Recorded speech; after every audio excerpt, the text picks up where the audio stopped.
What is going on, everybody? I'm Adam Pross, your host of the River Run Podcast, and I welcome you to another show. It's great to be back in the seat because in front of the mic, I'm enjoying this. This is good. Um, how's everybody else? Oh man, Ontario. This past week, it's like a little cooler. It's a little warmer. Like Mother Nature, figure out your stuff here. Like I thought it was summertime still. Next thing you know, it feels like fall. Yeah, so um man, this show is gonna be fun. My guest tonight is the one, the only Chuck Earls. Chuck Earls, if you follow him on social media, you would know him as that crazy guy that jumps into those slush filled Lake Erie videos. He is also a Lake Erie kayak fishing guide. Yeah, so he's got a YouTube channel too.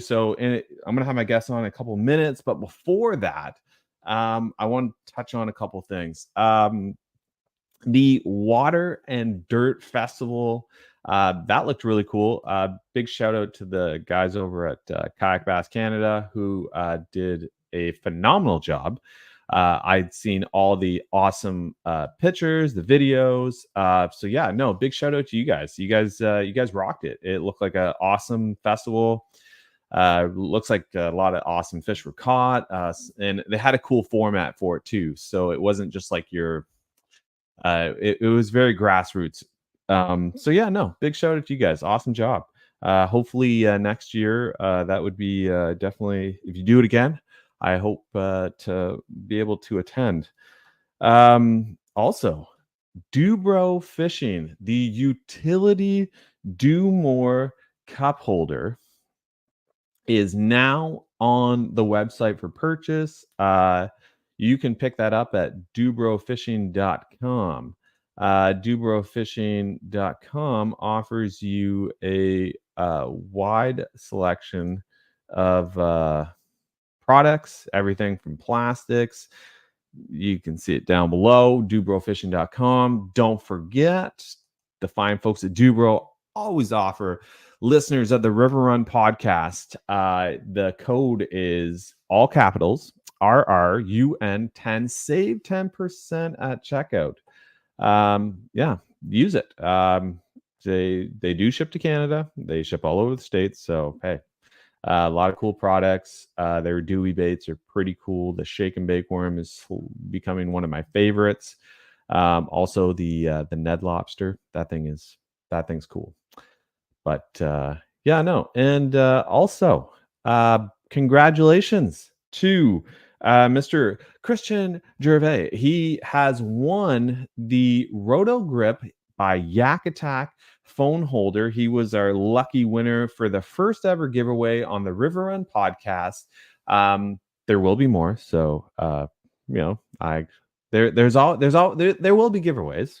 When the next one will be, well, we'll have to see. But big thank you to obviously Wade Clements and the fine folks over at Yak Attack for doing the giveaway with the River Run podcast, Paddle and Fin. No, giveaways are fun. It's and it was, it's funny. Everybody who participated, thank you. Big shout out to all of you. But at the same time, yeah, no, it was fun. And I hope Christian, you enjoy that phone holder on your NAR, your Coosa X, or whatever Jackson boat you have acquired. The Sachs, Christian is also a fellow JK teammate of mine. So yeah, no, awesome job. On the other side of things, what can I say? It's we're coming to almost the end of August. Wow, summer is flying by. So but yeah, no, without further ado, I would like to introduce my guest to the show. You might know him on social media, like I said. So let's bring on Mr. Chuck Earls. Chuck, What's going on, man? Hey, Adam, how are you? Good, man. Good. Very excited for you to come on the River Run podcast. This is you are very influential in your social media. Your guiding business, your YouTube channel, and your cold water safety. Man, thanks for coming on. So, uh, for the folks that may not know who you are, I'll let you take the stage, my friend, and you can introduce yourself. My name is Chuck Earls. I'm the licensed Lake Erie Kayak fishing guide. I'm also a cold water kayak fishing safety expert, big water kayak safety expert. I do a lot of in-person seminars and educational presentations at a lot of these expos in the area, as well as New York, Niagara Falls, New York. I go there. I also have a podcast that, I haven't done an episode for quite a while, but we're getting ready for a reboot on that. Have a YouTube channel, have a website, LakeErieKayakFishing.com. A lot of free resources over there. So, if you're not local or, you don't have it in the budget to come out with me this year or whatever, you can head over to the website and look under the big water safety tab. Or the cold water safety tab, and there's all kinds of free resources to get some good knowledge and education on. Wow, and that's really cool that you do take that time to, you're guiding, that's what you're doing. Now you're talking about the reboot of this podcast, which that's cool. But at the same time you're teaching, and you're showing folks who are, could be, anywhere from, a very beginner angler to a very advanced angler. When it comes to cold water, it's obviously, you tackle that very differently in the way that you probably tackle, your more warmer seasons on the water. So yeah, I gotta ask, was this something that, as a, what made you kind of take this direction to get into guiding and, this whole kayak fishing, what how did your story start? Well, everything kind of evolved along the way. So, I never set out or intended to do any of this stuff. It started out, my daughter was pretty young. I was trying to get her more involved with fishing, and she came across a fishing kayaks at some point and said, "Dad, I want a fishing kayak," and I'm like, "All right, well, let's go, let's look around, see what we could do." And I ended up coming across a Wilderness Systems Pungo 140, cool. Painted by Wade Clemens, or not Wade Clemens, Wade Nichols, here locally in Ohio. He's not a painter; he just does it for fun. But it was his personal boat at that point. He was just had too many of them. So fortunately, that kayak fell into my lap, and I think something else came with it because it just, I jumped in that kayak the first season. I never wanted to get off the water. And the first season I went through the cold water season, completely ignorant to the dangers. I didn't know any better. And fortunately, I didn't, it didn't cost me my life in the process, Yes. But I was smart enough the next season to do a bunch of research and come across the dry suits and how to actually survive, because we're going 1 to 2 miles offshore on Lake Erie in January. You got to know how to survive and prepare for those worst case scenarios. So once I got the suit, because a lot of times schedule conflicts and stuff like that, you end up fishing by yourself. So I wanted to go out and test it to see, will this thing actually save my life? And, how am I going to feel? How's the cold water going to affect my face, my hands? What's going to happen when I fall in that water? And basically thought about, it's important information. It took me a lot of time to dig for it because it wasn't readily available, kind of like it is now. You can find the stuff on my YouTube channel. You can go over to coldwatersafety.org, which is the National Center for Cold Water Safety. It's a good friend of mine. Nothing but facts there. So you get the real facts, the real scoop. So that's why I started recording the testing, because I figured, if the right person sees it and it saves their life, just one person, it's worth it along the way. And it just kind of all evolved from there. When I got in that kayak, it would not let me go. I didn't choose kayak fishing, man. Kayak fishing chose me. That's that's very profound. I like that. I really, and yeah, I think a lot of people probably at the same time could probably relate to that. You know what I mean? Like, not just, that kayak fishing really found them. And Absolutely.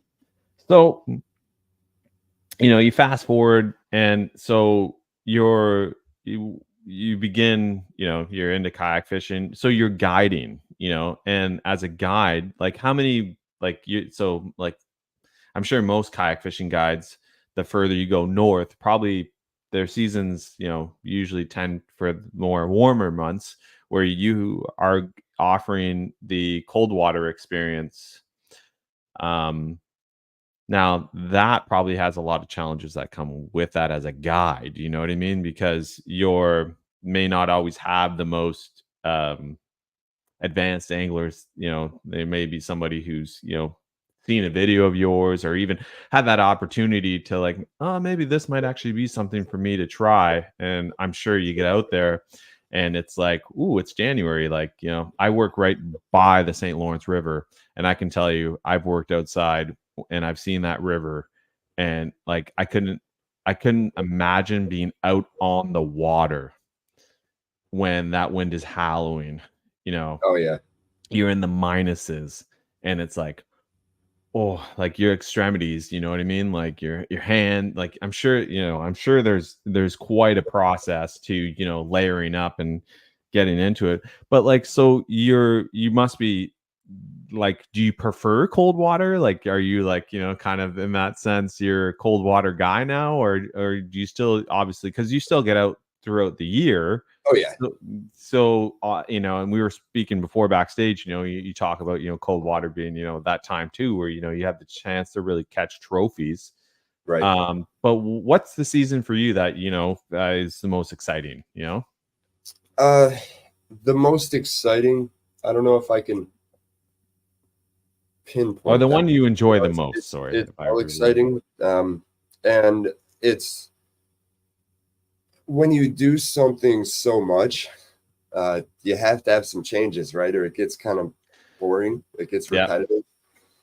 So, that's one of the nice things about the different seasons and the different species. Like, for example, October to April, the steelhead are coming in. So they're reachable. Right now they're reachable with a boat, but you're not taking your kayak 15, 20 miles offshore on Lake Erie. Wow. That's just, don't do that. I won't even do that. Jesus. My season most of the time is, or I shouldn't say most of the time, but on average, May 15th to October 15th. And that's really when the water gets above 60 degrees, because 60 degrees is kind of the magic number. Will being in 65 degrees water for extended periods of time be very dangerous? Absolutely. We just lost a couple of boaters a week before ICAST, I believe, which was in July. But they were out in the Eastern Basin, out by New York or Pennsylvania, and the water temp's still a little cold there. It's like 65 or 67 degrees. And unfortunately, on that side of the lake, there's not much Coast Guard presence anymore. Budget cuts, stuff like that. They get shut down. So they're either coming from Cleveland, which is, hour and a half away, or Detroit, or there's a couple more as well. So these people were in the water for like 4+ hours. And unfortunately, 2 of them didn't survive. I don't think the one was wearing a life jacket. The other one was, and he unfortunately didn't survive either. We actually had 4 boats go down on that day. and we were out fishing in the kayak here in the Central Basin. But Lake Erie will turn on you really quickly, so it's not just one thing out there like the cold water, or the waves or the wind. It's a lot of things. So the number one thing being on that lake is respect it, keep your head on a swivel, watch for any kind of changes in the atmosphere. You don't have to be a meteorologist. If you see a cloud that's just out of place, something's changing, something's wrong. Pull open your radar, see what's going on. Maybe if there's storms in the area, pull open the WeatherBug app. It has a great lightning map on it. It'll tell you how close the lightning is to you, and get yourself out of harm's way, because it could happen really quick. But yeah, May 15th to October 15th, the main guide season. And then from October 15th to May 15th is cold water season. Of course, my trips drastically drop during that time. Not everybody wants to come out and freeze, and not everybody has a dry suit, and that's a requirement. And at this point, I only have one spare dry suit, and it doesn't fit everybody. So that's in the wintertime, it's more of the little bit more advanced kayak anglers. They've done it before, maybe not on Lake Erie, but they want to extend their season, and they want to come out with somebody that's going to keep them safe and learn what they need to know to do it. Now the warm water season, I mean, more and more, most of my people, like half of them, have never kayak fished. They've never been on Lake Erie. But it's something that's very intriguing. It's one of the best freshwater fisheries in the world currently. Yeah, definitely the walleye capital of the world. So people want to experience it, and that's the best thing about what I do, is not only do I get them out there on the fish, but I get the opportunity to teach them and unload all the things that I've learned along the way, so that it could be a possibility for them too. Now, as a guide, for the kayaks, like what kayaks do you generally run? Or do you certain brand, or do you run multiple different brands? At this point, I have a little bit of a fleet.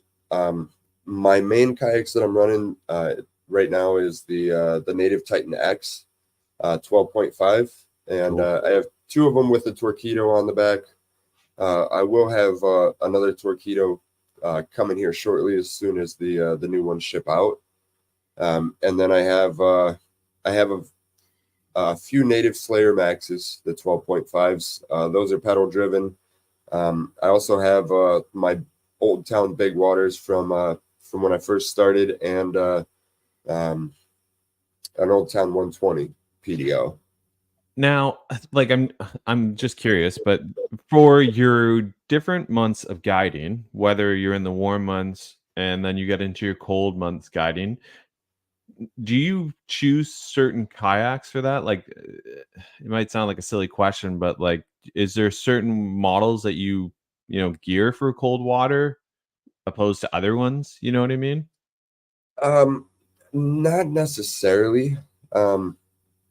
There could be that type of situation if you had maybe like a favorite river boat that really didn't have a very high bow, and you had situations where you're taking waves over the bow, because certain kayaks, once you get above a foot or so on Lake Erie, you're taking them over the bow, and during the wintertime, that's very cold, very wet. To take 5 gallons to the face all the time. Wow. I did that. I think it was 3 years ago. My second or third tournament in the Lake Erie Walleye Trail. We didn't have the kayak division yet. I was just, going out competing against the boats, not because I thought I could win, but where do you learn the most under the most challenging conditions, right? That's right. So I'm, putting myself up against Goliath to try to learn anything and everything that I can. So, anyways, this was a 2-day tournament. It was a joint tournament with the Lake Erie Walleye Trail and the Masters Walleye circuit, and we launched out of Sandusky Bay, which can get very rough at times. Now, compared to the lake, it's nothing. But this was Saturday. It was 6-footers in the bay. and 8 to 10s offshore. And I had never fished Sandusky at that point. So I didn't even have an opportunity to pre-fish because I had guide trips leading up to it. So, in 8 to 10s, could I handle it? Most likely, because they were more rollers. It wasn't like the 8 to 10 confused bathtub effect that you get. That's Okay. nasty. I was going to ask that actually. But it came down to the fact of like, it was 4 miles out to the lake from our launch. And 6 foot in the bay, 8 to 10 offshore. Even for me, it just wasn't worth the risk. I had no idea where the fish were. I didn't pre-fish it. So why am I going to go out in 8 to 10s and try to find these fish, right? And, aside from that, it's very challenging to fish in those conditions.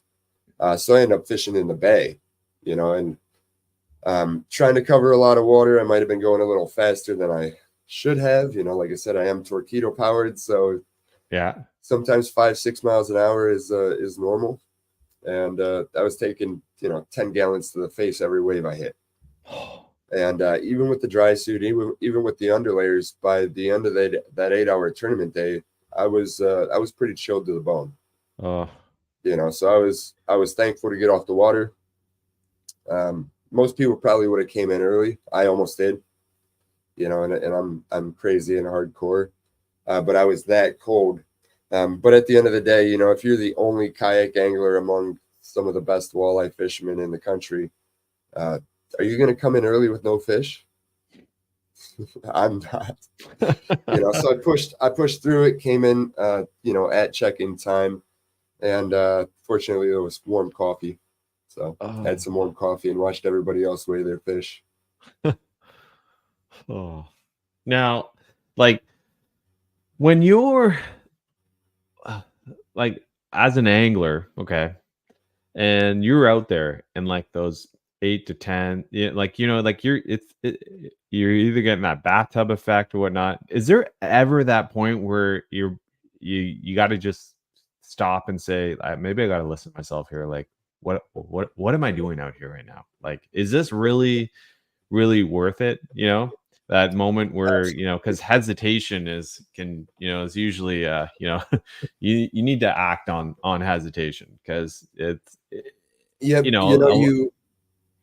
have to, number one thing out there, I guess you could say on any body of water, especially Lake Erie, is always follow your gut. When your gut says, hey, something's wrong, like listen to it. There was I think it was probably the same year as the Sandusky tournament.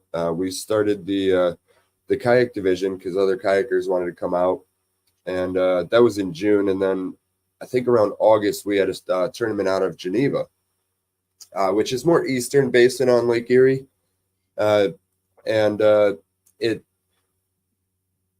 So for example, like I fish Central Basin and Western Basin, right? I'm very familiar with the weather, with the way that the wind affects everything, the way that the conditions work. I'm very familiar with that. When you go on the Eastern Basin, everything changes. It's a lot deeper water, and that Western wind that really isn't that big of a deal for us is a big, big deal for them because you have, 50, 100 miles of lake for that wind to pick up speed unrestricted and pick up that water. So we were out there, and I knew it was coming. It was forecasted. Sometimes the forecast actually is right. And one thing I do is I always set a timer, couple hours before, then an hour before. Any kind of weather change, any kind of wind shifts, any kind of like rain coming in, anything like that, because I want to have a couple hours, at least an hour, hopefully 2 hours to pick up my phone, look at my resources, look at the radar, see what's going on. Is the forecast consistent, or do we have some changes? Is that storm coming in early, or that wind? Yeah. So this day we had a wind shift. It was shifting from the south to the west. So 90-degree wind shift is always a bad thing on Lake Erie. Wow. It creates that nasty bathtub effect where the waves don't know which way they're going. And I told the other anglers, hey, the wind's coming in at this time, set an alarm, make sure you're close to the harbor. And when the wind came in, I was still 3.5 miles out.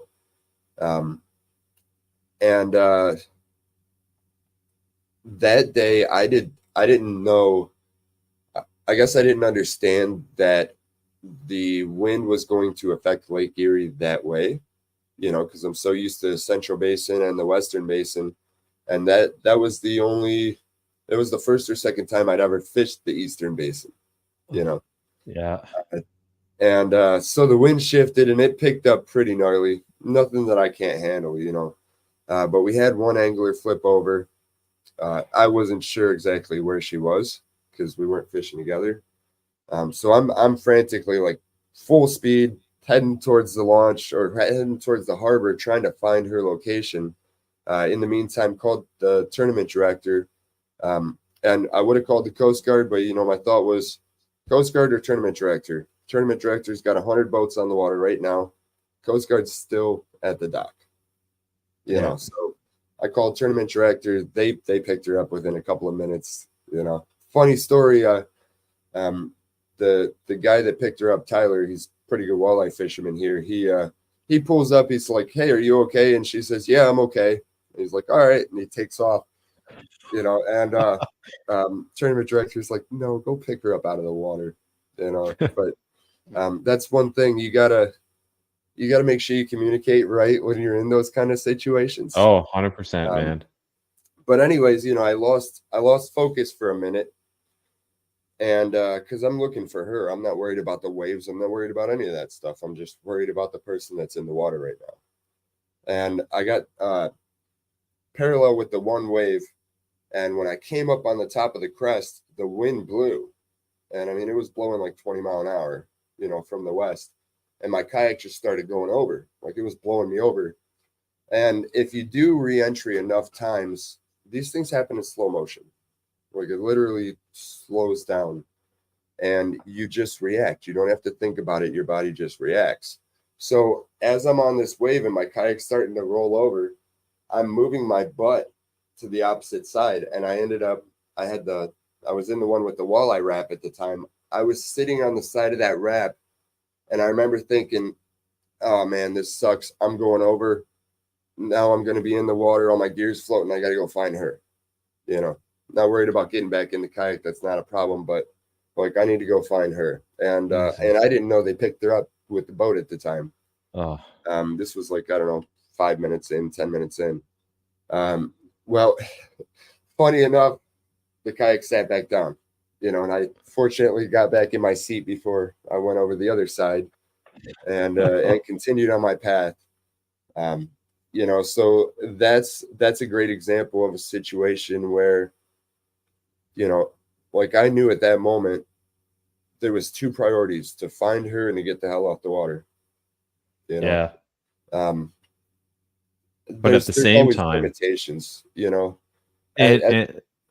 and so, but go ahead. Like you were saying, at the same time, I've been in situations here in the Central Basin where we'll get, a northeast wind for say a day and a half, maybe 2 days, but a day and a half at least, and a nice strong wind, and it's just going to give us, nice big rollers, but they're going to be the frequency. They're going to be so far apart, say like 8 seconds apart. So it's kind of like ocean waves, in the right kayak with the right experience, very, very manageable. I went out there with Jeff Little on that day, the only person that I would ever take out in those conditions. Because I know, Jeff's got the experience. He's got the knowledge. I trust the guy, it was a fun day for the most part, except be careful what you eat the night before. You go out and play in rough waves. I was fine when I was going full speed and flying over those waves, man. But as soon as I slowed down to fish, it was time to chum the water. And that was my first experience with seasickness, actually. Really? The important part of that, about that. Yeah, the important part of that story. So before we launched, I told Jeff, I said, "All right, Jeff, And before we even went there, we're looking at the forecast the night before. I said it's 25-mile-an-hour wind out of the northeast. He said, so we're not going, right? Because he's on Chesapeake Bay, and that body of water with the way that the bottom is set up, that's a no-go for Chesapeake Bay. Really? It's very dangerous. So I explained, I'm like, no, it's fine here. And when we got there, he looked at it and he's like, oh yeah, this is not bad. So I told him, I said, the plan is to travel into the wind and the waves. That's always the plan. That should always be the number one plan. Travel into the wind and the waves on the way out. That way, if you get exhausted, if you get seasick, if you break something, if you're in limp mode, you have that wind and the waves that are pushing you back towards your launch location, or at least back towards shore. Yeah. At the end of the day, if you need to get off the water, it doesn't matter if it's private or not. It's a life or death situation. Get off the water. I don't think anybody's going to give you any static for that. But yeah, having that plan and going out there when I got sick, and it was bad. I had some pizza with some green peppers and banana peppers and mushrooms and onions, and probably ate way too much of it. And then I had 3 more pieces for breakfast, and then went out in that stuff. So definitely learned a lesson that day. But that traveling into the wind and the waves, because there was moments where I couldn't do anything except for lay on my seat for a couple of minutes. My knees are on the deck of the kayak. My head's on the seat, and I'm just kind of trying to gain my composure. Yeah. But in the meantime, as I'm doing that, I'm being pushed back towards the launch point. Yeah, and it's just going back to that the story you're sharing about the woman who had capsized during that walleye tournament. It's at the same time, as much as we want to help, we have to stop and think. For one moment, we don't want to endanger ourselves. We don't want to make the situation worse. And sometimes, in those moments of feeling very heroic, like we need to get there. We put ourselves in a situation where now we've capsized. And right. Being prepared, and it's not being prepared for just plan A. It's being prepared for plan B, being prepared for plan C, because if A fails, you need to go to B, and if B fails, you need to go to C. And as an angler yourself, you probably run through those situations, out on the water, especially somewhere like Lake Erie. I couldn't imagine the sheer intensity that that body of water, what it can do, and to then go out, be in a tournament, have somebody capsize, and at the same time, because not one person is in that bad situation. Now they're, the everybody in that tournament essentially is in a bad situation now. And when you have multiples who are going to either be, I'm going to get off the water, and then you'll have, the group who may say, actually, I'm going to go back out, or I'm going to stay out, and I'm going to see where, that aspect that you spoke about, just, that is such an important part, the plan, it really preparation, is. Because everybody needs to come home at the end of the day. You know what I mean? Like, as much as we love what we do, it shouldn't, at the same time, kayak fishing, it has its level of, errors that, will catch up with you at some point. You know what I mean? Right. Careless of the water temperature, the time of year, and like you said, I never, to be honest with you, I had never thought about seasickness until you had said it, and it reminded me of something recently that I had seen at the Bassmaster Elite Series on the St. Lawrence River. Is you had an angler who was being filmed fishing, and you could see the waves were just kicking up, and you watch him, he's like, yeah, I got, I'm gonna be sick, and and he's running to the end of his bass boat, which is, literally going up and down, and he's chucking his cookies. Now, on a bass boat, there's a lot of area. You have somebody else with you, let's say. But on a kayak and you're chucking your cookies, there's not a lot of area to move. And at the same time, Mother Nature is working against you. Like, that has to be because usually when you get motion sickness, you're feeling dizzy, you're unbalanced, you're nauseous, you're trying to get as low as you can. Right. In some ways your stability is not Well, that's, there, and then you know, you're on something that's unstable. you just said it. That's the important thing, is to get as low as you can. So when I was chumming the water, my knees were on the deck of my kayak. Oh. I was low, and I had my head hanging over. Now, I've only had a 3 or 4 clients get seasick out there, fortunately, wow. but it does happen occasionally. Yeah. And I've had them use their drive hole. They can use that. I mean, at the end of the day, wherever is the safest place, you can always wash the thing down. 100%. Yeah. But a lot of it kind of goes back to the reentry thing. If you get out there and you practice that, it's like Jeff Little says, stability is not purchased, it's earned. Yes, you can go buy a very, very stable kayak, but all kayaks can flip. And as kayakers, we're just in between swims. It doesn't matter how much experience. I had a buddy was in a Jackson big rig, 10 years experience, thought it never happened to him. And he went in the water wild duck hunting in October, almost took his life. Fortunately, he had another buddy with him that got him to shore as he was falling unconscious, and got him warmed up. So it's something that you want to take the time and make a game of it. Like, I enjoy it. I enjoy. That's why you see like all the funny videos of me walking all over these kayaks, like at the boat show or on the water. It's not because I'm trying to make entertaining content. It's because like I'm fully testing out every aspect of that kayak. I want to find the limitations now so that I can prepare for them, later. Because on any body of water, you want to prepare for that absolute worst case scenario. Now, as far as like the rescuing thing, I mean, that's really like a person to person type decision. At the end of the day, we've all heard many stories of people jumping in the water to try to save somebody that was drowning, and both of them perish.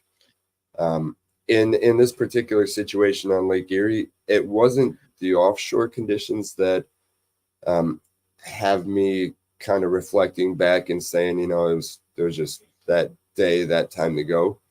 It was the entrance of the harbor, because when I went in the entrance of that harbor, now you're talking, 5 to 6 foot waves that are confused, coming from every different direction. There was just a massive freighter that came out of the harbor. Oh. And, you have walleye boats trying to get in as well. And, most of those guys, they're used to fishing in that stuff. So that's, that's really nothing for them. Like, they were going around checking on us, honestly.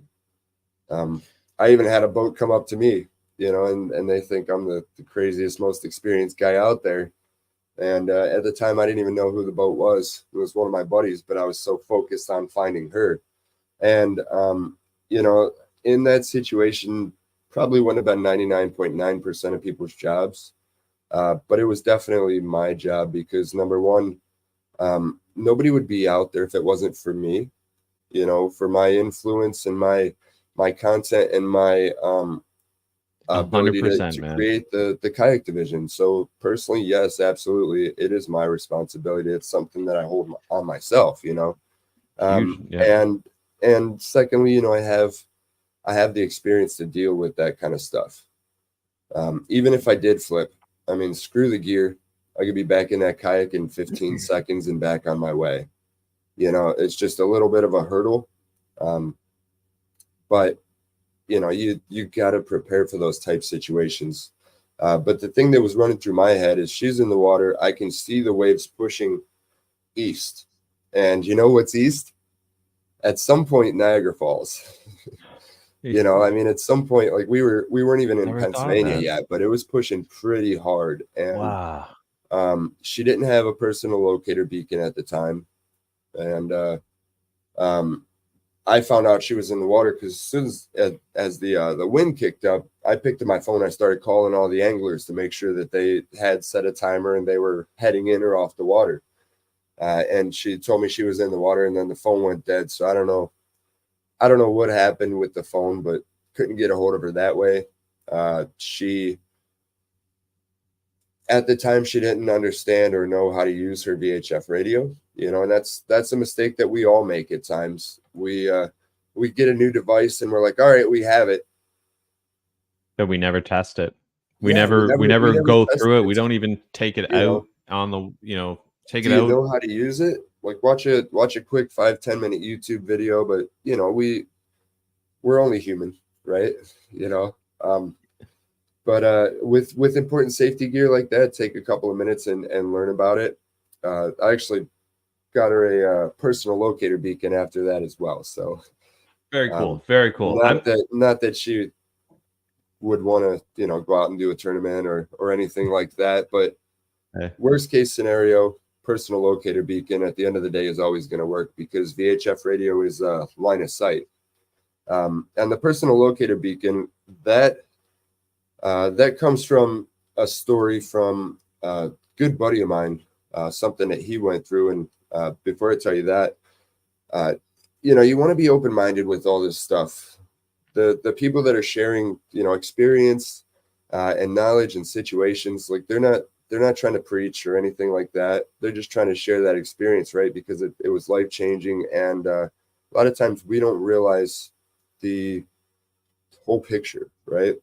So my neighbor was lost out on Lake Erie for 3.5 days, 30 years ago now. Wow. And, for 3.5 days, they floated aimlessly wherever Lake Erie wanted to take them. And I think he said it was 3 to 4s. They were in I think it was a 20-foot Wellcraft boat. And compass went out. The captain, they were all young at the time. The captain said, nope, I've made this drive 100 times. I know exactly where I'm going. And he kept heading towards Put-in Bay, or so what he thought. They're heading out for a walleye tournament. Only thing on the boat was Jack Daniels and beer in a cooler with ice, for when they get to Put-in Bay. So I think 2 days in, they're sucking on ice cubes to stay hydrated. And they are climbing in the cuddy of the boat, taking turns to get warm to fight off hypothermia because it's April. The water temperature is still cold. April, it's probably like 50 degrees, somewhere around there, and cold water out there will drop the air temperature 30 degrees offshore. Plus you had a little bit of wind, and I think you had some rain at one point.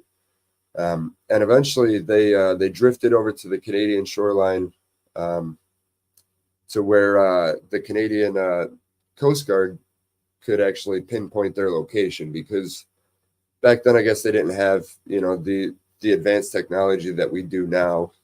Like even with the VHF radio, the Coast Guard can have you count up to 10 and count back to 10 or from 10. And they can at least triangulate your general vicinity. And of course we have the personal locator beacons now, which, I mean, it's a $400 investment, but at the end of the day, what's your life worth, right? But 30 years ago, if they had them, I couldn't even imagine what they would have cost. But that's a situation where I've learned a ton over the years from that story, and I've heard it probably, I don't know, 50 times. Fortunately, I finally talked him into having me or letting me put him on my podcast and telling the story. So it is actually there for everybody to listen to on the Lake Erie Kayak Anglers podcast. All right. But that's where a lot of the preparations comes from, is like, what is the absolute worst case scenario that I can think about, and go from there. Prepare for that. Never say, nope, that's not going to happen. Nope. I have the most stable kayak. I have this brand, that brand, or whatever. No, just prepare for it. That idea that you're only I'm just going out for like 2 hours. Like Right. nothing's gonna happen, man. I'm it's like I'll be really within you swimming think that? distance from shore. Yeah. Oh, My buddy somebody that else. You see somebody out there. You know what I mean? Like, oh, I'll cross right, pass. And then you're out there, and there's nobody else out there. my buddy that flipped over while he was duck hunting in his Jackson. He tried to swim the shore, because he'd never practiced reentry. He could not get back in, and that's what most people don't realize is like how strenuous reentry actually is. I mean, I've done it 1,000 times, and it'll exhaust me after a handful of times. You really have 2 or 3 shots if you've never done it, and if you can't get back in your kayak, if you can't get back in your kayak in 2 to 3 shots, you're too exhausted. You're not getting back in. So just getting out and practicing that. And there's so many areas you can go and practice. I've said this multiple times. The re-entry with kayaks, like the industry, the boats are getting bigger. The gear is getting more intense. So you add all of that. You're willing to go out there and fish, and the moment you flip, all that gear is going to work against you. Yep. And you were convinced from the start that you could do it. You add the water temperature in, you add the environmental aspect of it that's working against you right now. Right. Current or waves. Waves, whatever it is. If you flip by, some rocks or a break wall or something like that, and the waves are pushing you in very fast, I mean, you don't have much time to, to get back in your kayak and out of the way before those waves bash you into that stuff. And, is that the time that you really want to do your first reentry? Right. Probably not, unless, I don't know, you think you're out there and you can do it. But Right. I honestly think that here's an example. For years, I've ran a Jackson Liska. I've practiced reentry in it. I've flipped it purposely. I got a Bite FD, and I was like, I could flip this. It was harder than I thought. Like and to be honest with you, that boat is smaller than my Liska, but it has more weight to it. You have I have a pedal drive. It is open concept where the Liska has hatches, but Right. at the same time, it was a challenge to get that thing over. And I did this in the summertime, and probably with an empty boat, right? And I had my crate on it. I didn't have any fishing rods on it, and I'll be honest with you, the water was nice. Like, I was like, okay, 1, 2, 3, here we go. Woof. I was like, okay, I'm in the water now. I'm like, and I'm like, okay, I got my strap, and I'm like, let's go. I'm like, I thought this was going to be really easy. I couldn't imagine doing that with all my gear, like all my gear. Yep. And this is another thing too. Like, now when I go on trips, I really think about, like, what am I bringing and how much am I bringing? You know what I mean? Why? Because if I end up in the water, that's more weight that I need to flip back over if I haven't lost it. Right. And the more secured your gear is, the more weight you'll have to flip, opposed to the gear that's unsecure and now it has floated away or is sinking to the bottom. You add cold water. And I had actually seen a post recently of a friend of mine who had ended up in the water and was, able to flip it back over. And we're talking, this was, I believe it was in July.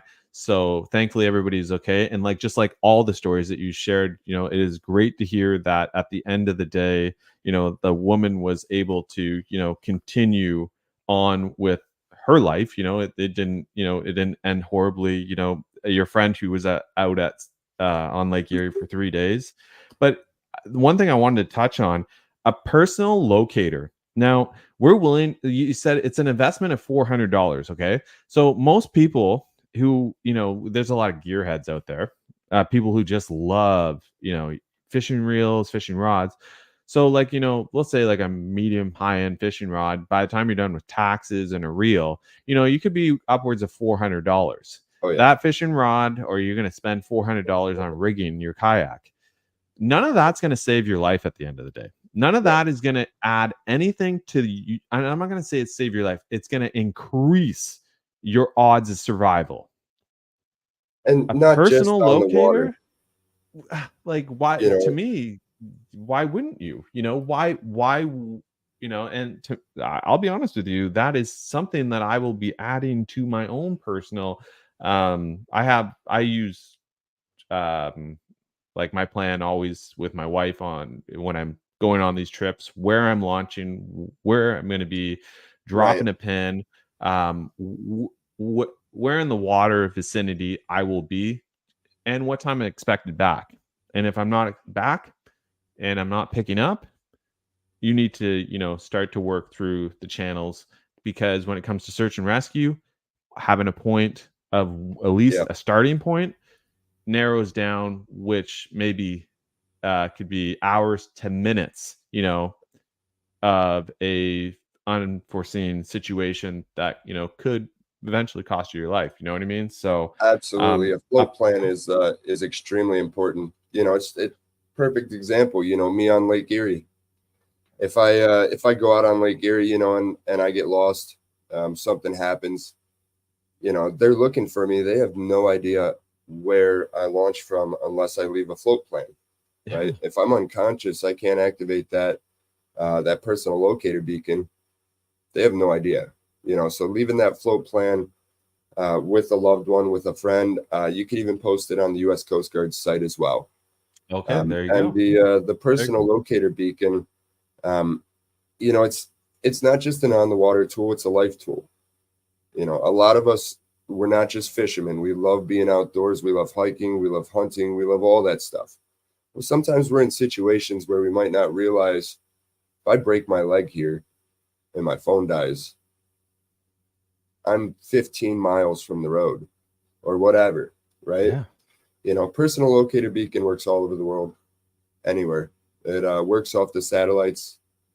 It's guaranteed to work. There's no, not like, a VHF radio where you're a half mile up the windy river and you can't get in touch with anybody because of that line of sight. There's too many things in the way. It can't travel far enough. It's yeah,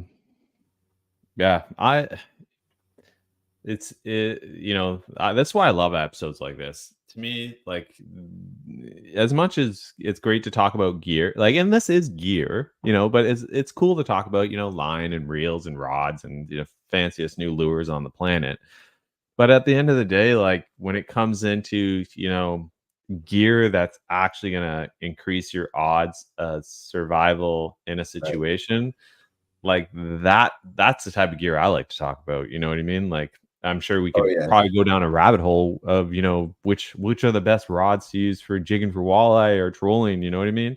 And I'm sure Right. they'd be like, oh yeah, man, like, but like this stuff here, and like, yeah, like a personal locator, like the beacon, it's, it's an investment, that, do you want to, or a way to look at it is, when you do get into that situation, do you want to say, damn, I was listening to that River Run podcast with Chuck Earls and Adam Pross, and they were talking I about wish. that personal locator, and you know what, maybe I should have listened to them, but now I'm stuck in this cold, on the side of a hiking trail, or man, my car's dead and I'm like literally at this back lake, Exactly. It's so it's better to have it and not need it than need it and not have it. there you go. And I like that a lot.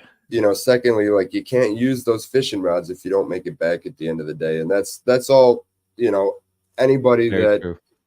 has any kind of influence in the industry is trying to do is just, we all care about each other. The kayak community Yeah. is a very tight knit community, and we just want everybody to make it back safely and be able to fish tomorrow. So, you know, you were recently at ICAST, Mhm. you did your run there. And you know, any memorable moments from ICAST this year? Uh, the I would say the whole 4 days. Um, Yeah, yeah, that it, it's always a great show. You know, I love going out to ICAST and hanging out with people that I rarely get to see or only get to see once a year. And you know, hang out with my sponsors, talk to new companies, see the new products. I'm a gearhead. You know, I love yeah, mechanics. I grew up working on stuff and taking stuff apart. So I love seeing innovation and I love seeing new technology and the way things that work and kind of like the backside of things. And aside from that, the industry parties are always a great time. oh, that's And good. funny thing is, we're on. Where were we? I think Howl at the Moon was the first. No, that was the second one. The first one was Tin Roof, where Toby Keith played last year, I think. Oh wow. Um, so my buddies drugged me from that one. You know, they wanted to go over to Howl at the Moon, which was a line cutters party, and it was more of a party. You know, the first one was more, the business Yeah. oriented type people, which is like that's where I wanted to hang out. But 10 years ago, I probably would have said that something different. But anyway, so we start walking and we're having a conversation, just laughing. I look up and I'm like, wait a minute, we've been going the wrong way for 10 minutes, you know? And so we flip around and we end up running into the Orlando Bushman, Oh, which we had passed him earlier. It's just like a little potted bush on the side of the sidewalk, and when people walk by, he jumps out and scares them. It's kind of cool. So we run into this guy and end up having like a 30-minute conversation, and he's just sharing his wisdom, nice. especially with my friend Amadeo from Italy. He was down here with us, and he's a younger guy, so just sharing his wisdom about mindset and following your dream and stuff. It was really cool. It was one of those moments I walked away from, and I'm like, we were meant to get lost. This was meant to happen, you know. And then we arrived at the line cutters party after that, and that was a good time. Got home, got back to the hotel, finished up, the last day of ICAST, which was a mad blitz for me because, I had a list a mile long, and Oh, there's just not enough time at ICAST. yeah. So, going into day 3, I'm like, I only got half of my list done. So, now I have 3 days worth of stuff to try to squeeze into the last day. So, I was running around till the final buzzer, and then we packed up the Torpedo booth, but we were waiting for the crate. Waiting for them to bring the crate. Ended up getting some pizza. Crate still wasn't there. I laid on that carpet, man. It probably the best sleep I've had in a while. I just took a little nap. They Little ended up not bringing recharge. the crate till like 8 p.m. Oh But no. it's one of those things where I miss it as soon as it's over, and I can't wait to go back next year. Cool, very cool. I would like to experience ICAST. I've always seen it. Um, it would be a neat experience for sure, just because the amount of people there, the products, it's really cool. No, that is neat. I'm Yeah, you glad should you got a good rest. You got a good you should rest. definitely make it a point. All The, right. Okay. the best part is I still have a video of me sleeping on the carpet that the guys took of me. At some point, I'll post it while I was Okay. sleeping. Well, we're gonna look forward to seeing that because we we want to see the mighty Chuck Earls resting, getting recharged for his next adventure. So Hibernation mode. yeah, and so like you've been speaking about this YouTube channel and whatnot, and a lot of your YouTube channel, and you have 1.71K subscribers. You have 160 videos that you have done. I gotta ask you, like, when you first got into the YouTube, was like, we spoke about this earlier, you wanted to, share your experience. So you share your experience in a lot of these videos where you are getting into what looks like a 7 Up slushy that you get at Becker's or 7-Eleven, and there you are in a dry suit. So I wanted to just pick your brain about dry suits, and how there's a lot of great brands out there, which, like, so for starters, dry suits, which brand do you typically use, or do you use multiples, whatnot? So the one that I've been since the beginning is the Kokatat Hydrus Supernova angler suit, I think. And it's technically considered a semi-dry suit, which the difference between a dry suit and a semi-dry suit is a semi-dry suit will have a neoprene neck gasket Okay. versus the latex neck gasket. You will have latex around your wrists. So the latex is going to be 100% watertight. Your neoprene is not as watertight, but if you're in a situation like me or like you know, you really don't need to worry about that much. If you do get a little bit of water down there, it's going to be, a few tablespoons. It's not really going to be much as long as you cinch it down. But your PFD is mostly keeping your head above water anyways, and you should be able to get back in your kayak quickly.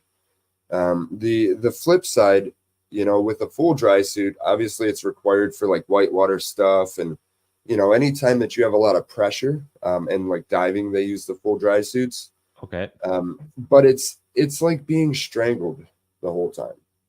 Yeah. So my thing is, if it's too uncomfortable to wear, are you gonna wear it? And really, the reason that I went with the semi-dry suit was budget at the time. I mean, it was $750 when I bought it, and that's a lot of money to invest in something like that. For Um, sure. so I got the most affordable, most reputable one that I could find, and Kokatat's always been a great brand. There's other great brands as well, like Mustang and NRS and Level 6. I personally don't have any experience in any of those suits. So I can't say anything on that side of things. But as far as the company is concerned, they're not just some fly-by-night Amazon company that's trying to capitalize on the fact that everybody's looking for dry suits now. Yeah. This is it's a life-saving piece of equipment. So you don't want to go on Amazon and buy something that's, off-brand from China that's saving you $100. At the end of the day, if that thing fails, it might be your life. So, like You I said before, what you got to ask yourself, and you don't have to make this public, just ask yourself in the mirror, what is my life worth? What's it worth to me? What's it worth to my loved ones, to my family? And 100%, man. make I the got mad investment, or respect for stay off the water safely for your family until it warms up. that. Okay. That's what I do. Like, I have my limit, and temptation is it can be a bad thing, you know what I mean? Especially Um early season, like yeah, early spring or man. late fall, when you go outside and it looks beautiful. And water's a trickster. We look at water and it looks so inviting. It looks so safe, and so comforting. But you don't realize underneath that surface, that water could be 45 degrees and it's going to take your life in 10 to 30 minutes. Yeah, my son and I went out fishing on the bank one November afternoon when it was actually, like, it was nice out. Like, the sun was out, there wasn't any wind, and we were just casting off the bank. We'll go here trying to get some St. Lawrence smallmouth, and you know, I stepped along. I had boots on, and I put my hand in the water, and I couldn't imagine if I had fully submersed myself in that water in a kayak without There's a some sort of dry, like without a dry suit or and I'm sure a lot of people too, they use float suits, do you find right. the float suit is, is the float suit more effective in the sense that, it's like a survival suit, you're going to float opposed to the dry suit? So, um, I was going to say something before the suit thing. Oh, sorry. I'll think of it. So basically, like there's a few different options for cold water gear. You have your dry suit and your semi-dry suit. Yeah. You have your float suits, which are more designed for ice fishing when you fall through the ice. Yeah. It's designed to keep you afloat and keep you warm, but it's not designed to be mobile. It's very restrictive. If you're paddling, you might have some chafing, you might have some limitations there. And same thing with the survival suits. A survival suit is meant to prolong your life while you sit there floating helpless, waiting for rescue. Yeah. It's one of those things where you might be able to get by with it, but it's really not the best tool for the job. Just like a wetsuit. A lot of people will try to go the wetsuit route because, wetsuits are a little bit cheaper. Yeah. Well, it's actually a mirage because they're really not. Because the fact of the matter is you're going to need a different thickness wetsuit or multiple ones to layer up depending on the water temperature. And That's a they're really great only, point. I think everything I've found says 45 degrees is really the cutoff for a 10 mil. I'm sure there's ways to do it colder, but the main thing is it's a wetsuit. So what's that say? It's designed to be used wet. The way that a wetsuit works is it allows a small, thin layer of water inside the suit, between the suit and your body, and then your body warms that water up to body temperature. And then what it does basically is it blocks it off because the suit's full. It can't let any more water in. No cold water can get in, just the warm water stays. And that's how a wetsuit is designed to, keep you alive. Like the surfers and stuff like that. Yeah. They're very comfortable. We have some crazy surfers here on Lake Erie. Really? Look at me calling somebody crazy, right? They're extreme. Yeah, they're cool dudes. I didn't know that. Like, is this part of the Walleye series here? Like, what's going on? Like surfing to Walleye? Like, We just I have know. we have some cool spots. Like there's a point break here in the Central Basin that they like to surf. Very cool. So I'm not much of a surfer. It definitely intrigues me, just like whitewater kayaking and Yeah. a few other things. I'm kind of a student of life, but it sounds like it's pretty world class. I mean, not compared to some of these other ones, but for an inland freshwater body of water. Yeah.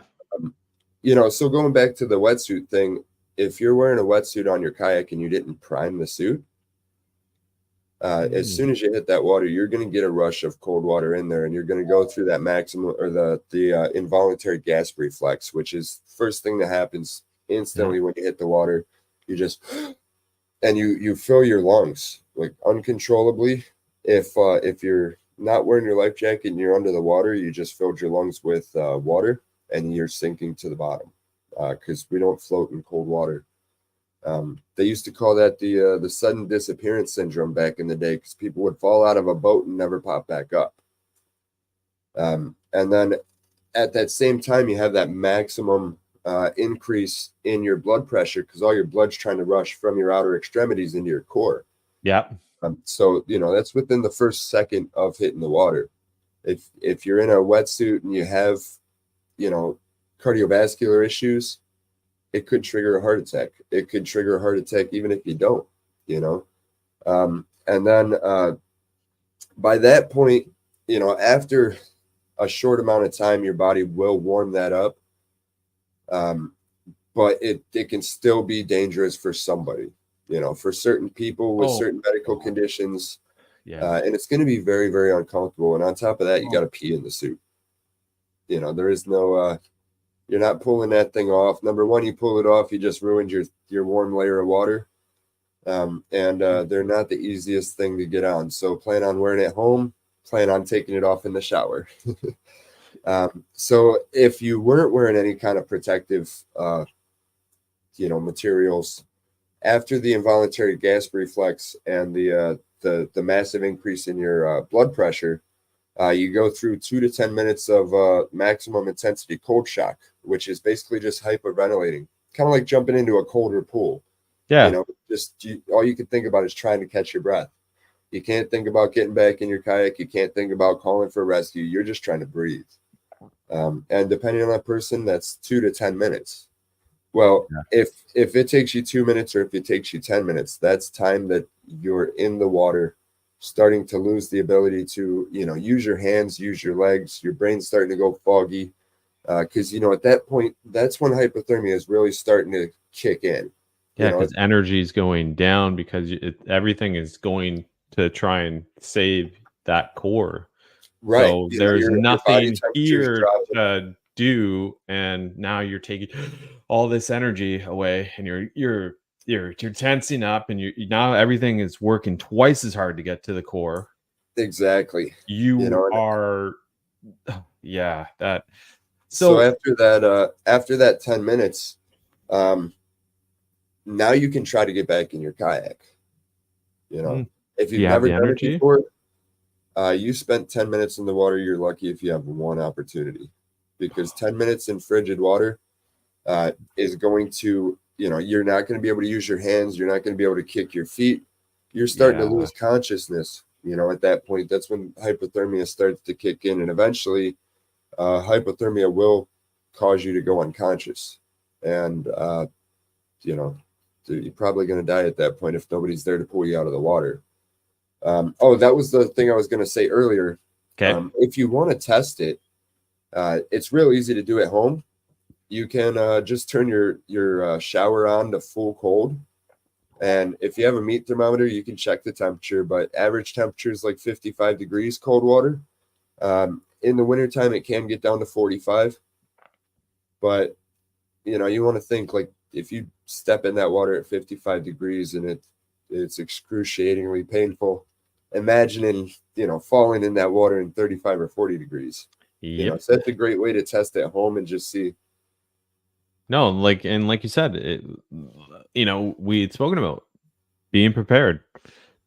And you were, as let's say, we purchased a dry suit, now is the time to actually try it. Don't just assume like it's almost like a life jacket. You buy a life jacket, put it on, get in the water, like see how it reacts. Like don't find out that, it's not the right size. You should have had, those straps further together, like it's, being prepared. And just like, the dry suit, go and simple. Everybody's got a shower in their house. You know what I mean? Or another one too, I thought would be an interesting one is if you have an outdoor pool. Oh yeah. The pool, if it's not frozen at this time or whatever, and it is, let's say late October, getting into November, where, you wake up and there's ice on it in the morning, but then by midday it's, right. Another probably place to try it. But you get into, and like, it's not just the dry suit, it's the layers underneath your dry suit. Like that, your dry suit, your full dry to, a semi, but that there, like, what do you generally, are you using like a moisture wicking, like let's say like a merino wool base, are you just using like a regular 100% cotton long johns, you know what I mean? Like, how do you set up for that? So a dry suit's designed to keep you dry. It's not designed to keep you warm. So it does require some underlayers underneath. And really that's the nice thing about a dry suit is you can adjust your underlayers depending on the outside conditions and the water conditions, the water temperatures. With the wetsuit, you got to put another suit over top or something like that. So now you're even more restrictive. So what I wear under my dry suit, I have a base layer that is, it's a combination of like merino wool and polyester. Okay. So first and foremost, you never want to wear cotton. Cotton is a huge no-no on cold water or in the cold. Cotton steals heat away from your body, especially when it starts to get a little damp or moist or even wet. So, you start sweating a little bit. Now your underlayers are working against you if you're wearing cotton. And just check the tags. Some of those cheaper underlayers that they sell at like Walmart in the hunting section, they're like 50% cotton or more. So just be careful what you're getting. I think the ones that I got was from Cabela's. It was their extreme cold weather series. And they have like just basic and then mid-range and then max. And I got the mid-range, which is a little warm on some days. But over top of that, I have generally 1 to 3 other layers. Wow. And that consists of, anything that's kind of synthetic, or wool that has warming properties. You want to think, does this material have warming properties when I get it cold? Kind of like stepping into, the water with your hunting boots. And, after a little bit, like your feet are wet, but they're starting to warm up. Because the wool socks, they still have that insulating property, even if they are a little bit wet or sweaty. So I use polyester, wool, nylon, fleece, stuff like that. And then I layer it up depending on the temperature outside. And that is one thing that each individual has to do is test their underlayers. Everybody's different. I can tell you exactly what I wear. It might not be warm enough for you. It might be too warm for you. So grab your underlayers, put them on, put your suit on, and just walk in and take note of the temperature and do that a couple of times in the different temperatures so that you have kind of like I know for a fact exactly like what I need on these days. If it's 35 degrees outside, water temperature, it's probably 20 degrees air temperature with the wind blowing out there. I need this setup, Yeah. And the other thing that I'll mention real quick is it is an investment to get into cold water, right? You got a $850 to $1,000 dry suit. Now you're talking underlayers. Well, at the end of the day, everybody's got a thrift store by them. 100%, man. They don't have to look pretty. Nobody's ever going to see them. All they have to do is keep you warm. So all you're doing is looking for that material. And when I started out, I got some really nice merino wool stuff for a few bucks at the thrift store. So, you can save some money that way. Don't cheap out on that dry suit, that outer core or that 100%. outer layer. You can cheap out on some stained up or wholly merino wool or whatever and be just as warm. I'd like, so you guys probably get a fair bit of snow down there, get the cold days. The wintertime I spend a lot of time. I love snowboarding. I'm big into snowshoeing. I love being outside. I do work outside. And over the years, I've been able to judge like my base layers and the way that because I believe I like to layer up. You know what I mean? Like I would rather have layers that I can take off than just have all of nothing and then just go from hot to cold. Exactly. And one of the brands that when I worked at Sale, the outdoor store, we got to sit on a seminar, and one of the seminars was Icebreaker. I don't know if I'm sure you've heard of Icebreaker. They're a New Zealand company, I believe. There's like this sheep, and they use merino wool from the I believe it's merino sheep. Anyways, and it actually comes in different heat segments. So you have like a 250 all the way down to, I think it's like a 150 or something like that. So the 250 is like your maximum heat, where like if I know if I'm going to be standing around outside in the cold, I want that extra heat. I want to be able to retain without sweating, because when you sweat, you get cold. And when you get cold, you run into problems. But if I'm doing more of a physical activity, I don't necessarily need, the most the warmer side of things. So for instance, if you're paddling out there, or you're using a pedal drive, where you are physically actually engaging in that activity, a physical activity, um for sure, like merino wool, it is fantastic stuff. Even people who have allergies to wool, like my dad, who, poor guy, like he's cold all the time, but he can't wear wool because like it drives him crazy how itchy he gets. And so merino wool, and he's another one, just base layers is the way to go. Needless to say, you can find a lot of merino wool products at Valley Village, thrift shops like that. It doesn't necessarily mean you need to go and spend $120, because I want to say like the pant, because On one piece. it comes as one piece. So you get the shirt, the long sleeve shirt, and then you get the pants. And they come in a variety of sizes, but at can be upwards. I think the shirts are like $100 a piece, and the pants are $100 a piece. That's an investment. The thrift shops, check them out. They actually do have a lot, because I have been able to, over the years, been finding a lot of that stuff there when I go, because I'll buy my work stuff there. I'll grab, and in the wintertime, long Right. johns, it's the way to go. Like, I don't want to be cold. I don't like being cold. Nobody likes being cold unless, I don't know, it's a really hot day. It's probably nice. It's a little refreshing, but yeah, no. And, that, like, and I love this. Like, I'm really enjoying this episode. And if you haven't, like, get your pen and your notepad out and listen. Chuck is a wealth of knowledge, and he has just, these are all great tips. And for anybody who lives up in the North Country, where our winters are colder, and it's just not our winters that are colder, like the fall. And if you enjoy kayak fishing, and and if this is something that you've thought about, I hope this answers some of your questions at the same time. But as you listen to this, like, go and check out, like, Chuck's got the YouTube, he does Instagram, he's on Facebook, and he is giving you guys the answers. He's asked the questions. You can even ask the questions, and he might Yep. even be able to look in depth into this. But the point being is, the resources are here.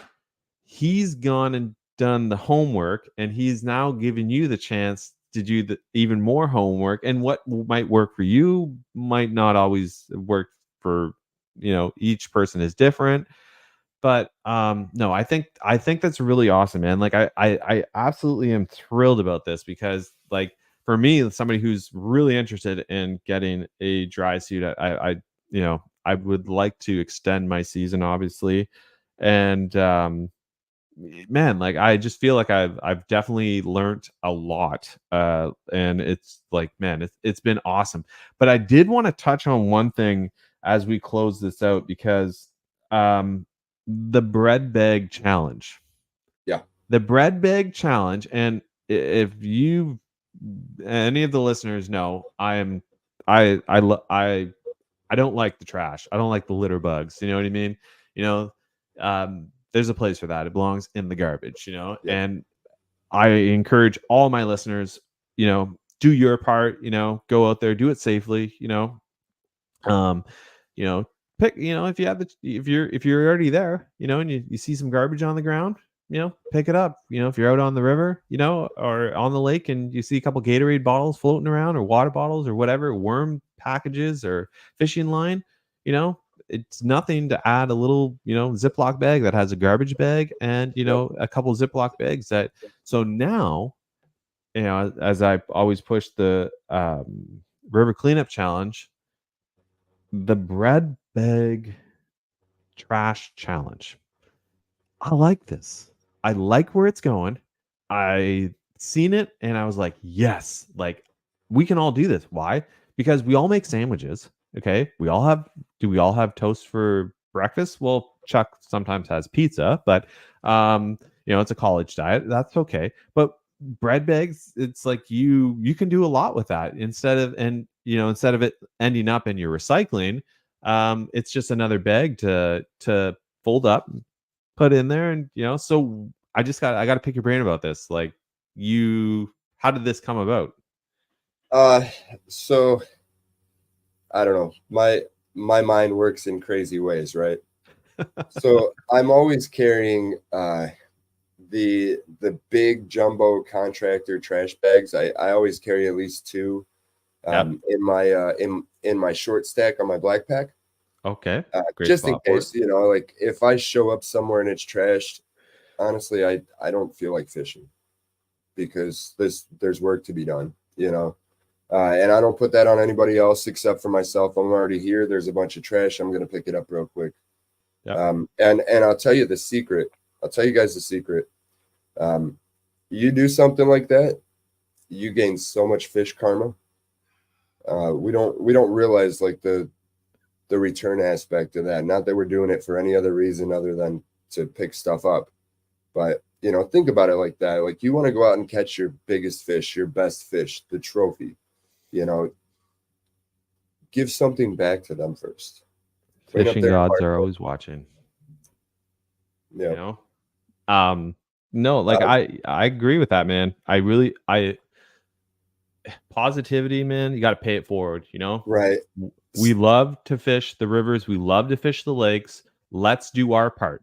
We can all do our part, and you don't have to be a garbage truck here. That's not what Chuck and I are saying. All you have to do, hey, if you show up, you notice it a little bit, cool. And it's true, you're doing something to give back, because if you want to continue to fish, if you want to continue to do what makes you happy, and well, if there's just endless amounts of trash, it's going to work against us, like Exactly. we're going to lose all of that, those beautiful rivers, those beautiful lakes, those creeks, reservoirs. It's the ocean. Like we are going to lose it, and we're going to lose the habitat. And what comes with the habitat is the fish.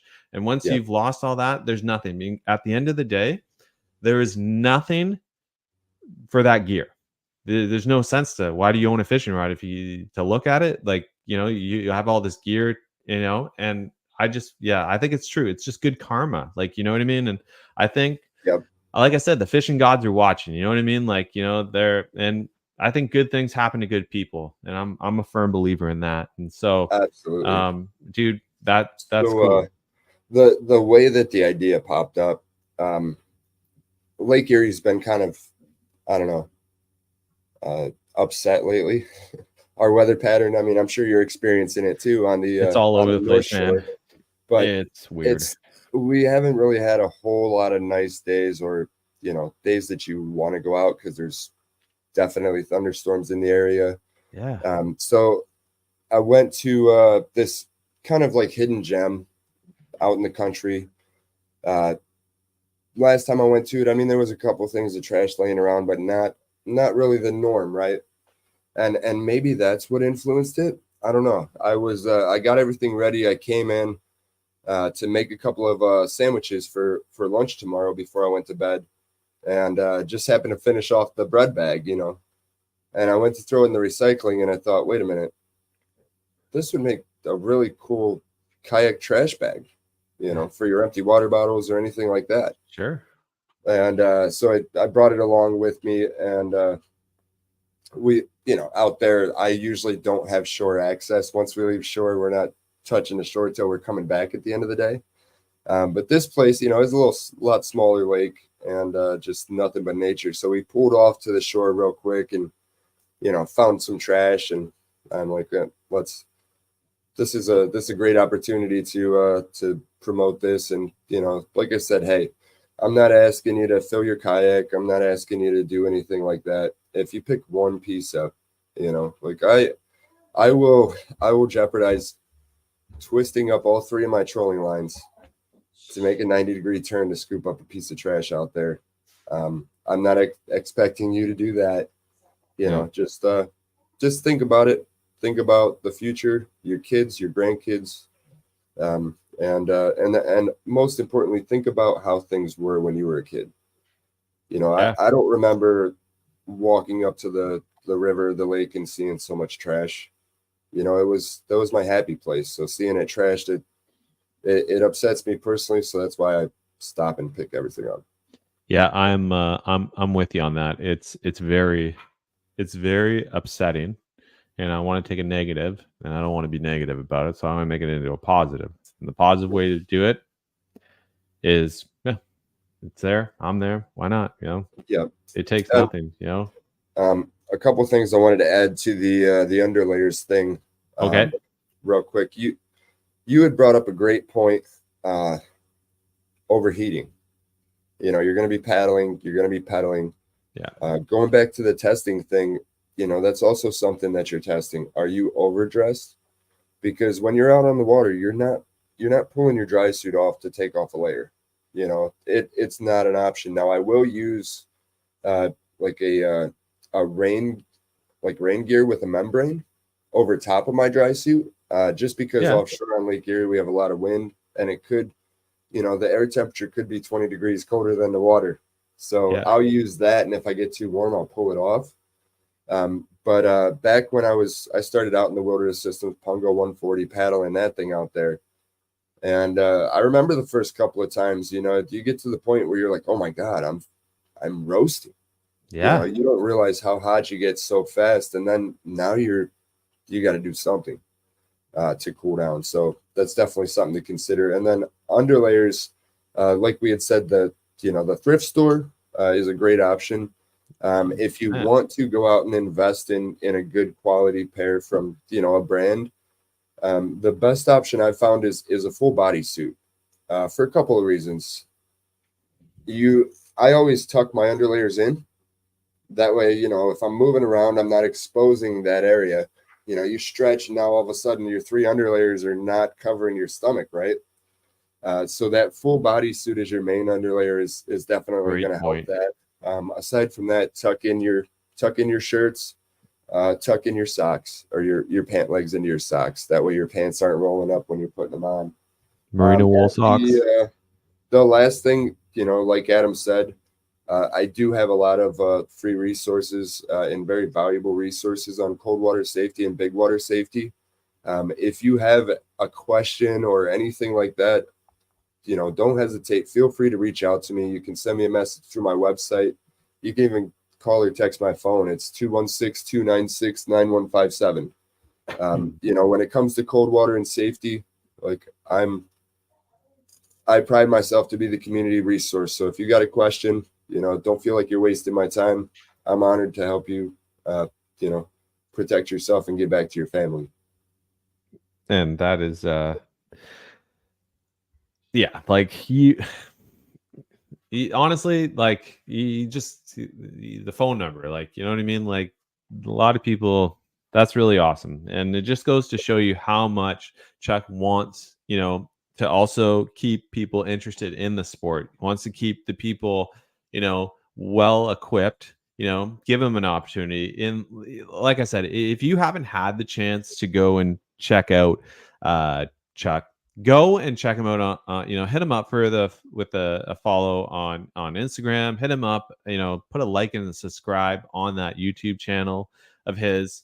And hey, if you are ever in the Northeast Ohio area, Lake Erie, kayakfishing.com, go and go check out his website.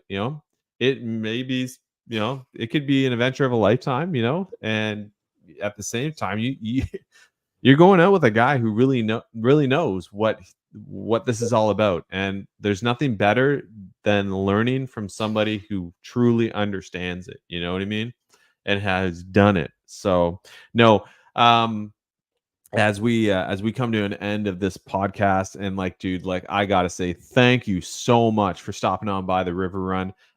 Chuck, you're phenomenal, dude, man. Like, this has been a really exciting episode. I've been just like, like I said, I have a notepad just full of pointers that you brought up, and at the same time, go back, listen to it, but yeah, no, you can, if you want to let them know where you can follow you on the socials and all that, go ahead, man. And first off, thanks for having me on the show, Adam. I really appreciate it. It's been a great conversation. And on my guided trips, it's just like this podcast. I'm throwing all kinds of knowledge nuggets your way as well. But if you want to follow me on online, you can go over to my website, LakeErieKayakFishing.com. That's pretty much got all my resources on it, all my contacts. You can Google me, just Google my name, Chuck Earls, and that'll bring up my social media profiles, some articles, some other stuff that I've done with other people, the YouTube channel, the podcast, LinkedIn, all that good stuff. Or you can, search my name on either one of those platforms. I think I am pretty much on most of them, except for like the ones that are more designed for like online gaming and stuff. I don't know anything about those. Yeah, fair enough. And then, like I said, you got my number. If you guys need anything, just reach out. I can't promise how fast I'll get to you. If it's a safety or cold water or something like that, call me, because I will always answer my phone as long as it's not a spam. Sometimes it takes me a little bit to get to messages because I do keep a full schedule. It takes a lot of hours to do this. So, but I do get to everybody eventually. Well, there you go. Chuck, thanks for coming on the River Run. I hope the rest of your season is fantastic, and I look forward to obviously your podcast coming back out. I'm going to definitely be listening in on that when I'm sipping on my coffee at 4:00 in the morning. Guys, go ahead, hit him up. You know where to find him. Same time, don't forget the River Run podcast. It's on Instagram too. You can check it out on YouTube, River Run Podcast, or it's known as the River Run Fishing channel. Don't forget Paddle and Fin, they got it too. And at the same time, if you want to listen to more of the fantastic episodes brought to you by Paddle and Fin and the crew over here, well, check them out. Spotify, Apple Podcasts, Google Podcasts, all your streaming platforms. This is where you find episodes like this and others. Paddle Fin's got an awesome lineup every night of the week. We just about have a show coming out. You know where to find the River Run, 7:00 on Thursdays. That's where I will be in the studio with fantastic humans like Chuck Earls. But no, as we close this one out, till the next time, I look forward to seeing you all. And Chuck, man, it was fantastic. I had a lot of fun. Absolutely. Thanks for listening, guys. I'll see you on the water. All right.